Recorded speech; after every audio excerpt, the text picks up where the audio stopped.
The setting is a dimly lit room with an altar upon which is an open Holy Bible surrounded by a spray of white carnations and a spray of red roses. Standing before that altar and its open Holy Bible, illuminated only by a single spotlight, is a grouping of teenage boys. This presentation is directed to those teenage boys with the hopes that they would stop and think of the sacrifices their mothers have made and the love and care they give.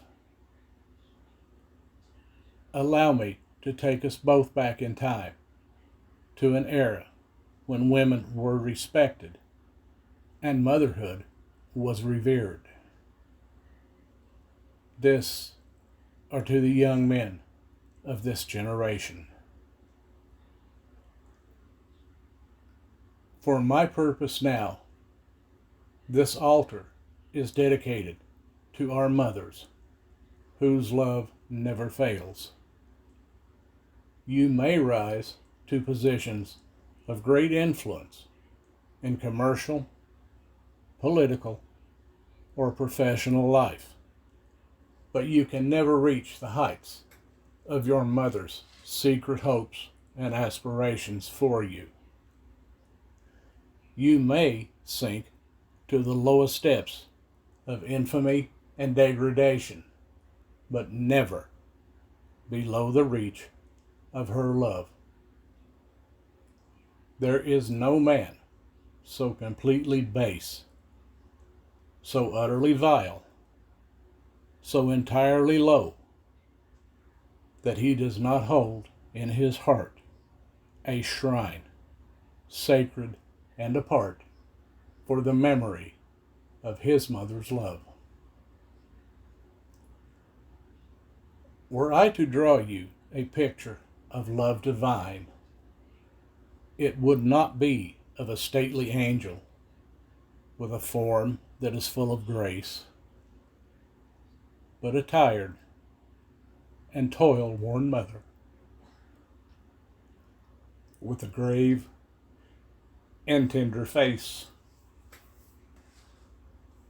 It was your mother who loved you before you were born, who carried you for long months close to her heart, and in the fullness of time took Yah's hand in hers and passed through the valley of shadows to give you life. It was she who cared for you during the helpless years of infancy and the scarcely less dependent years of childhood.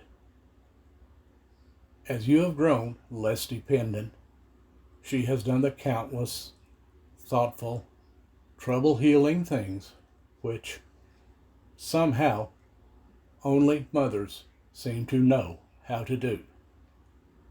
You may have accepted these attentions more or less as matters of course, perhaps even without conscious expression of your appreciation. You are rapidly approaching the time in life when you will be entirely independent of your mother. The ties with which dependency have bound you to her may be severed, but the tie of mother love can never be broken.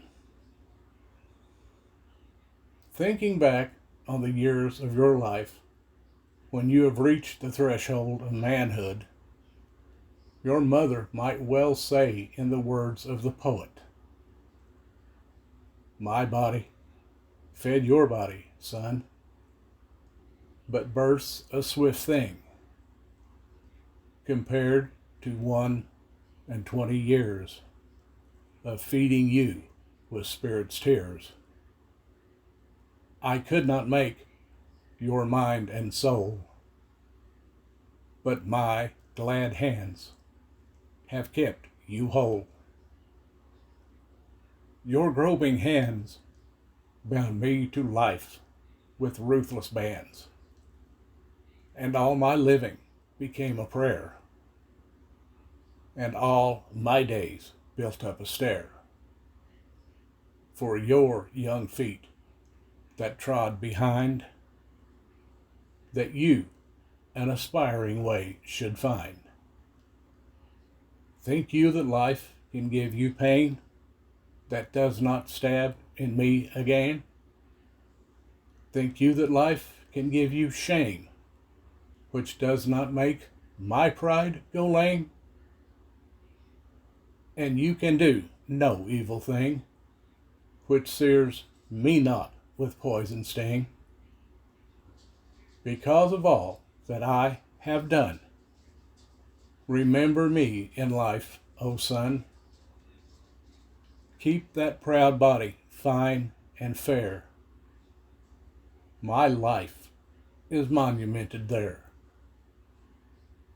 For my life, make no woman weep. For my life, make no woman cheap.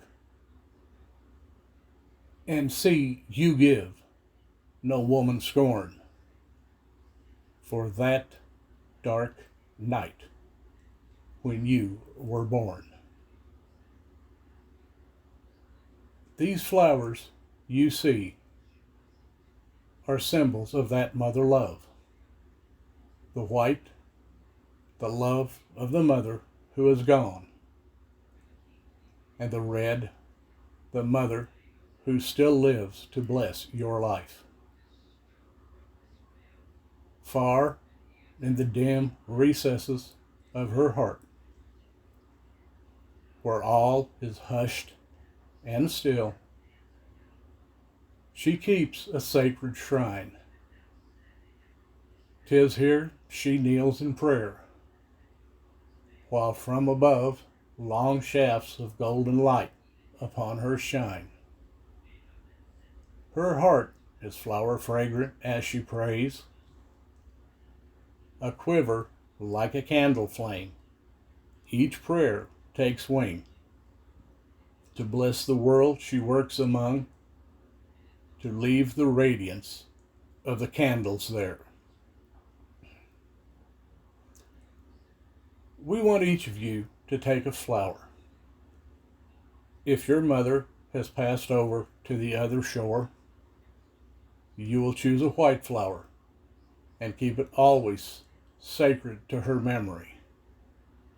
May the sight of it always quicken every tender memory of her and strengthen you anew in your efforts to be worthy of her hopes and aspirations for you.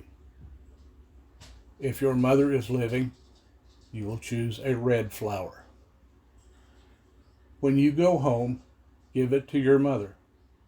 Tell her it is our recognition of Yah's best gift to a man, his mother's love.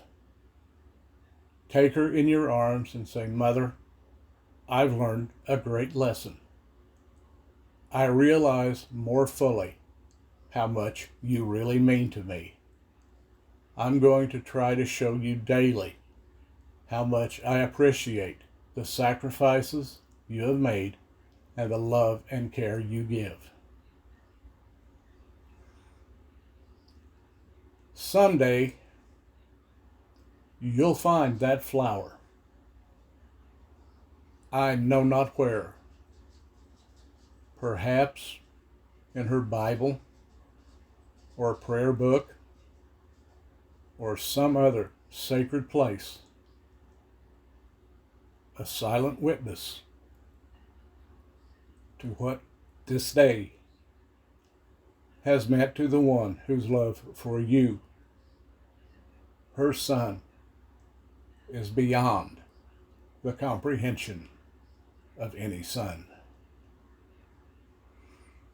My brothers, you will each choose a flower from the altar at this time.